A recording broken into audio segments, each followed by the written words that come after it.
तस्लीम अहमद रहमानी साहब, आपके पास आते हुए, आप यहां पर हम देख पा रहे हैं कि किस तरह से हिंदुस्तान के भीतर भी अब अलग अलग प्रतिक्रिया सामने आ रही है। मौलाना कल्बे जवाद हैं, शिया धार्मिक नेता हैं, उनकी ओर से कहा जा रहा है इजराइल ईरान पर हमले कर रहा है, अमेरिका के साथ ईरान के लिए साजिश रच रहा है, खामनेई की जान को खतरा है, मोहल्ले की मस्जिदों से लोग दुआ करें। क्या सहमत हैं आप उनकी बात पर? जो दो यहाँ पर इंतहाई किस्म के एक्सपर्ट कमेंट सुने हैं, मुझे उनको सुन के अभी तक हंसी आ रही है कि जैसे हम रात में ख्वाब में बैठे हुए कुछ सोच रहे हैं और वो ख्वाब हम यहाँ बयान कर रहे हैं। अनकन्फर्म्ड को चीजों को आप प्रोपेगेंडा के लिए यहाँ, इस्राएली प्रोपेगेंडा के लिए यहाँ बयान कर रहे हैं। मुझे मालूम नहीं कि पिछले 45 साल में कितने सफर तमाम लोगों के ईरान में हुए हैं। ये इतनी आसान चीजें नहीं है इस जियोपॉलिटिक्स में करना।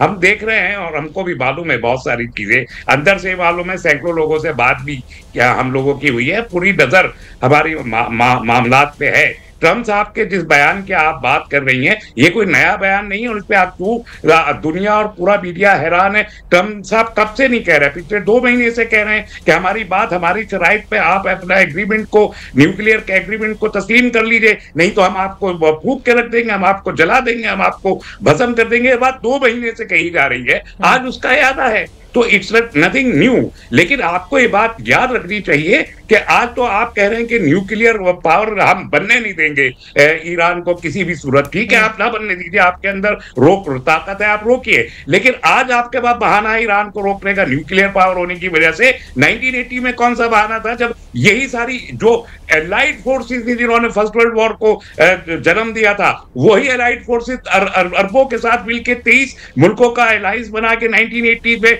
आपने 8 साल उसी एक बिल्कुल ही new natal kind of regime को आपने तोड़ने की कोशिश की थी। वो आपसे टूटा नहीं। 8 साल जंग आपने ईरान के खिलाफ 23 मुल्कों के महाज ने जारी की थी, वो टूटा नहीं। आज आप कह रहे हैं कि एक न्यूक्लियर बम में वो उठा के ले जाएगा। अरे हाँ, आपको 250 लोग छुड़ाने में आज 20 महीने लग गए, एक आदमी को आप छुड़ा नहीं सके।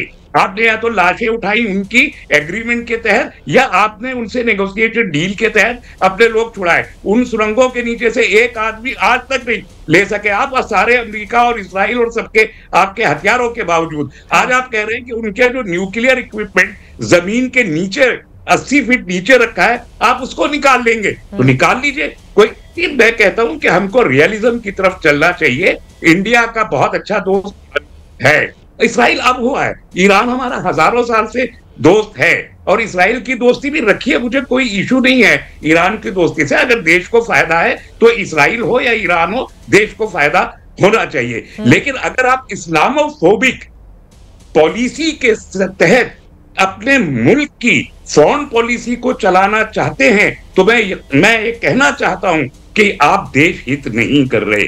ठीक है, ये वक्त है जहां नॉन अलाइंड मूवमेंट को खड़ा करके भारत को उसकी क़यादत करनी चाहिए। तब हम रूस और यूक्रेन में भी अहम भूमिका निभा सकते हैं, तब हम ईरान और इस्राइल में और गजा और इस्राइल में भी भूमिका निभा सकते हैं। सलमान सोज साहब, मैं फौरन आपके पास आ रही हूँ। एक बात बिल्कुल, ये बड़ी बात आपकी ओर से कही गई है। आप कह रहे हैं कि कुछ लोगों को इस्लामिक फोबिक ये बीमारी से आप संबोधित कर रहे हैं और उसके जरिए। संगीत रागी जी, ऐसा ही है क्या? एक बार जल्दी जल्दी बाकी लोगों की मैं टिप्पणी ले लेती हूँ, उसके बाद मैं फिर क्रॉस क्वेश्चन करूंगी। संगीत रागी जी, आप लोग भी इससे पीड़ित हैं? देखिए चित्रा जी, बहुत हैरानी की बात है, भारत की मस्जिदों से ईरान के पक्ष में आवाज़ उठाई जा रही है। ये क्या है भाई? क्या हमारा लेना देना है? एक रेजिम ईरान के साथ संभव हो सकता है, हम प्रिंसिपल आधार पर बात कर सकते हैं, लेकिन इस्लाम के आधार पर आप भारत के अंदर, भारत की मस्जिदों से वहां के खुमैनी के पक्ष में आप आवाज उठाएं, अल्लाह ताला से प्रेरणा मां कहें कि आप उन पर कृपा करें, ये क्या है? तो ये आपके अंदर का जो चरित्र है ना, वो दिख रहा है। एक दूसरी बात, ये निश्चित तौर पर दोनों हमारे मित्र हैं, लेकिन कई बार होता है कि बेटर और बेस्ट के बीच में तुलना की जाती है। हर क्राइसिस पे इजराइल आपके साथ रहा है, इस ऑपरेशन सिंदूर के समय भी। बिल्कुल 1971 वॉर के समय ईरान जो है वो खुल करके पाकिस्तान को मिलिट्रीली और डिप्लोमेटिकली सपोर्ट करते रहा है। ये और बात है कि OIC के कई रेजोल्यूशंस पर, चूंकि वहां पर कंसेंसस बहुत जरूरी है, ईरान ने आपको साथ दिया है, इसमें कोई दो राय नहीं है। लेकिन यदि हम खुल करके ये कह सकें तो मुझे कहने में ये कोई गुरेज नहीं है कि हमास और हिजबुल्ला ये इस्लामिक आतंकवाद की ही पैदाइश है। यदि आप कह रहे हैं कि हम ज्यूज स्टेट को रहने ही नहीं देंगे तो उसको रेट्रीब्यूशन का पूरा अधिकार है। वो जो भी करना चाहता है वो करने के लिए वो, यदि वो सक्षम है तो उसे करना ही चाहिए। मैं ये नहीं कह रहा हूं यदि ये अरब वर्ल्ड एक ज्यूज स्टेट को एक्सेप्ट नहीं कर सकते, ये तो इंटॉलरेंस की इंतहा है। और आपने तो सब लोगों ने मिलकर के मारने की कोशिश की थी। आज इजिप्ट कहां पड़ा हुआ है? कैंप डेविड समझौता करना पड़ा मजबूरी में, क्योंकि इजिप्ट की पूरी पिटाई हुई। जितने जॉर्डन वगैरह आज जो साथ खड़े आ रहे हैं वो एक समय सारे के सारे इजराइल के साथ 1967 में लड़ रहे थे। ठीक है। तो आज जाकर के इस अरब वर्ल्ड के अंदर, इस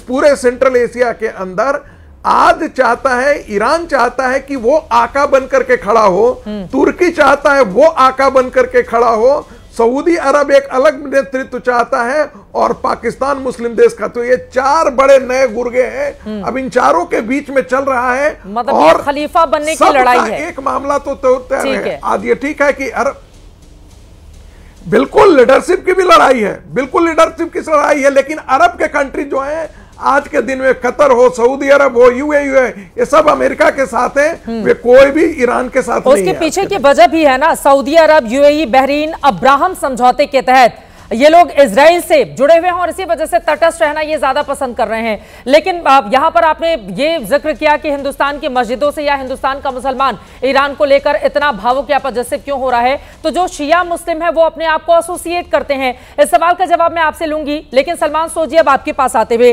भारत सरकार की ओर से जो भी बयान सामने आ रहा है, प्रधानमंत्री मोदी खुद बोल रहे हैं ये युद्ध का वक्त नहीं है, उनकी ओर से कल ही ये बयान दिया गया था, बार बार उस बात को हर अंतर्राष्ट्रीय मंच पर वो उठाते हैं। लेकिन अभी तक इजराइल और ईरान के संदर्भ में जो भी हमारे कदम या बयान है वो कांग्रेस पार्टी को नाकाफी नजर क्यों आते हैं? चित्रा जी देखिए, मुझे माफी दीजिए, मैं आपकी आवाज मुझे क्लियरली नहीं आई, लेकिन जो मैंने अभी तक डिस्कशन सुना, क्योंकि मैं बाकी लोगों को सुन रहा था, तो मैं आपको थोड़ा सा, अगर हम सिर्फ इस रीजन का देखें कि क्या इश्यूज हैं, कि इंडिया के लिए क्यों इंपॉर्टेंट है, कांग्रेस पार्टी जो देखती है वो इंडिया के पर्सपेक्टिव से देखती है कि इंडिया के लिए क्या इंपॉर्टेंट चीज है। ये वो रीजन है जो हमारे एक हिसाब से नेबरहुड का रीजन है, और यहाँ पे अगर हालात ठीक ना रहे, उससे हिंदुस्तान के लिए एक हिसाब से हिंदुस्तान के लिए ठीक नहीं है, अगर इस रीजन में हालात ठीक ना हो। दूसरी बात यह है कि मैं जनरली तो बख्शी साहब से ज्यादा एग्री नहीं करता हूं, लेकिन इनसे मैं आज एग्री करता हूं इस बात पे कि इन्होंने सही कहा कि इंडिया के रिलेशंस बहुत, इजराइल के साथ भी और ईरान के साथ, दोनों मुल्कों के साथ बहुत अच्छे रिलेशनशिप इन दोनों मुल्कों के साथ रही है। और इंडिया का अब क्या रोल होना चाहिए ऐसी क्राइसिस में, इसमें कोई शक नहीं कि ये बहुत मुश्किल चीज है ऐसे हालात में किसी की मतलब सीज फायर कराना, ये कराना। लेकिन जिस तरह से मोदी गवर्नमेंट चल रही है वो इंडिया के लिए ठीक नहीं है, क्योंकि इंडिया की लॉन्ग स्टैंडिंग पॉलिसी रही है, और हमारी जो एक हमारा जो वैल्यू सिस्टम है वो ये है कि हम वायलेंस को बर्दाश्त नहीं करते। हम चाहते हैं कि डायलॉग और डिप्लोमेसी से काम हो, जंगों से काम हो, क्योंकि जंग का जो नतीजा होता है वो कभी भी ठीक नहीं रहता। और इस वक्त तो हमारे दो एक हिसाब से दोस्त हैं मुल्क, वो लड़ रहे हैं, इसमें इंडिया जैसे मुल्क का रोल ज्यादा है बनिस्बत उनका जो एक ही साइड के लोग हैं। चलिए देखिए, अमेरिका है वो इजराइल के साथ है, इसमें कोई शक नहीं, बहुत दुनिया की सबसे ये सुपर पावर है, लेकिन इंडिया का भी रोल है। इंडिया कोई छोटा मुल्क नहीं है। जिस तरह से मोदी सरकार यूनाइटेड नेशंस में एब्सटेन करती है सीज फायर के लिए, सीज फायर ये नहीं कि आप कुछ किसी को सपोर्ट कीजिए, बस कि आप जंग मत कीजिए। आप अगर उसमें भी एब्सटेन करते हैं तो आप इंडिया का जो वैल्यू है, इंडिया की जो ताकत है वर्ल्ड में, उसको आप कम करते हैं। लेकिन मुझे लगता है कि वो इसका रीजन ये है कि जब आप मणिपुर में भी कुछ नहीं कर पाते तो आप बाहर क्या करेंगे। तो मुझे लगता है इंडिया की क्रेडिबिलिटी इससे कम होगी अगर हम अपनी आवाज को ऊंचा ना करें और कहें कि हमें हमें इस पर देखिए, जनरल बख्शी ने कहा कि हमें अपनी आवाज ऊंचा करते हुए किसको क्या समझाना है? हाँ, वही मैं यही कह रहा था कि जनरल बख्शी ने कहा कि बहुत हालात खराब हैं, पूरी दुनिया में हालात खराब हैं, जंग पे जंग हो रही है, सही कह रहे हैं। लेकिन बात यह है कि उस टाइम पे ऐसे मुल्कों को खड़ा होना चाहिए जिनके, हमारा स्पिरिट ही है नॉन वायलेंस, हमारी आजादी नॉन वायलेंस से हुई, तो हमको वही नॉन वायलेंस का जो एजेंडा है उसको उठाना है और अपनी क्रेडिबिलिटी को बनाना। हिंदुस्तान में तो देखिए सबसे बड़ा दुनिया में इस वक्त इंडिया है। प्रधानमंत्री जी ने तो यही कहा है कि युद्ध का वक्त नहीं है, वो बार बार देखिए ना, यूक्रेन और रशिया के संदर्भ में भी बोल चुके हैं, वो यहाँ के संदर्भ में भी यही बातें बोल रहे हैं सलमान सोल साहब। नहीं, देखिए, जो प्राइम मिनिस्टर का मैं ये कहूंगा कि प्राइम मिनिस्टर सेल्फी डिप्लोमेसी में, हर डिप्लोमेसी में सबको गले मिलना, उसमें बहुत बिलीव करते हैं। लेकिन डिप्लोमेसी जो होती है जिसमें हार्ड वर्क, कंसिस्टेंट एफर्ट, जिसमें आप किसी स्टैंड लेंगे कहीं पे, आप ऐसा थोड़ी कर सकते हैं कि आप किसी चीज पे स्टैंड ही नहीं लेंगे। हमारा क्या, वही तो मैं पूछ रही हूँ, हमारा स्टैंड किसके साथ होना चाहिए? आप खोल के बताइए, कांग्रेस पार्टी क्या कह रही है, हमारा स्टैंड किसके साथ होना चाहिए? ईरान के साथ होना चाहिए, इजराइल के साथ होना चाहिए, क्या होना चाहिए हमारा स्टैंड? मैं बताता हूं, हमारा स्टैंड सिंपली ये होना चाहिए कि ये जो जंग करते हैं, जंग करने किसी भी इशू का अगर आपको डिसएग्रीमेंट है, आप जंग शुरू कीजिए, वो ठीक नहीं है। हिंदुस्तान उसके साथ नहीं रह सकता, क्योंकि उससे, बाय द वे, इसका इम्पैक्ट मैं आपको इस तरह से भी बताऊं कि इसका इम्पैक्ट कितना खतरनाक है हमारे लिए। पहली बात है, जो अभी हमारे दोस्त बात कर रहे थे मिडिल ईस्ट की, अरब मुल्कों की वगैरह, आपने यूएई की भी बात की, उनको शायद ये नहीं पता होगा कि यूएई में मेजॉरिटी पॉपुलेशन इंडियंस की है। 40% पॉपुलेशन यूएई की जो है वो इंडियन है। सबसे बड़ा ग्रुप जो यूएई में है वो केरला वालों का है, मलयाली ग्रुप जो है वो लोकल एमिराती से भी ज्यादा है, इनको शायद ये पता नहीं। और जो रेमिटेंसेस जाती हैं इंडिया, हर साल तकरीबन $100 बिलियन जाते हैं। तो यहाँ पे जो तकरीबन 1 करोड़ लोग रहते हैं इस रीजन में, आप उनको छोड़ देंगे? उनका हमें नहीं सोचना है? इसीलिए इंडिया के नेशनल, अभी तो यूएई ने ही अपने आप को अलग कर रखा है इस पूरे मामले से। वो तटस्थ रहना चाहते हैं क्योंकि इजराइल के साथ उनके कुछ समझौते हैं जो आगे बढ़ रहे हैं। इमरान डार साहब, जो बातें आपने कही हैं वही बातें तो नरेंद्र मोदी ने भी कही है ना। मुझे बस ये समझ में नहीं आ रहा है, अब माफ कीजिएगा सलमान सोल साहब, इमरान डार जी, उसके बाद मैं फौरन आ रही हूँ। सलमान सोल साहब, ये समझ में नहीं आ रहा है कि हमें किसके साथ खड़ा होना है। मोदी भी वही कह रहे हैं, युद्ध का समय नहीं है, और दो देश अगर लड़ना चाहते हैं, देखिए यहाँ पर भारत पाकिस्तान के संदर्भ में भी क्या किसी तीसरे देश की कोई भी बात, अगर जब हमने पाकिस्तान के भीतर हमला किया, कोई भी देश कितना भी कहे कि युद्ध नहीं होना चाहिए, आपको हमला नहीं करना चाहिए, उसने अगर गलत किया है तो हमला करके उसका बदला लेना यह हमारा अधिकार है। इजराइल के संदर्भ में वही बातें कही जा रही हैं, क्योंकि अगर आप कहेंगे कि सभी यहूदियों को रहने का हक ही नहीं है, बिल्कुल उनको उस हिस्से को खाली कर देना चाहिए। हाँ, आप ये कह रही हैं कि इजराइल ने अगर इंडिया को सपोर्ट किया, इंडिया ने बहुत देर से सपोर्ट किया इंडिया को, वो, लेकिन देखिए, अगर जो ये पिछला एपिसोड हुआ ऑपरेशन सिंदूर के टाइम में, अगर सिर्फ एक मुल्क, और वो मुल्क एक हिसाब से जो दुनिया में इस वक्त एक हिसाब से पराया मुल्क हो गया, अगर एक मुल्क आपको सपोर्ट करता है, वो आपके लिए काफी नहीं है, आपको पूरी दुनिया से सपोर्ट लेना है। ये नहीं हो सकता कि आप सिर्फ एक मौका लेंगे बस उन्हीं के साथ रहेंगे। डिप्लोमेसी भी वो नहीं होती है, फॉरेन पॉलिसी वो नहीं होती। फॉरेन पॉलिसी होती है कि आप ज्यादा से ज्यादा मुल्कों में अपनी बात पहुंचाए और उनको अपने साथ रखें, उनको अपनी लाइन पे लाए। और हमारी लाइन ये है, देखिए, कल को आप कहेंगे कि भाई चलो गाजा की बात करते हैं, गाजा, क्योंकि गाजा इस वक्त टॉपिकल है, तो अगर आप किसी ऑक्यूपाइड एरिया में जाएंगे, उस पर हमला करेंगे, तो फिर हम कल को ये पाकिस्तान वाले या चीन वाले हमारे ऑक्यूपाइड एरियाज में हैं, हमको वो एक्सेप्ट कर लेना चाहिए क्या?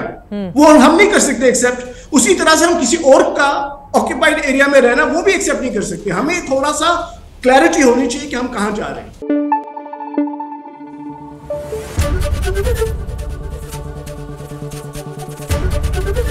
एबीपी न्यूज आपको रखे आगे।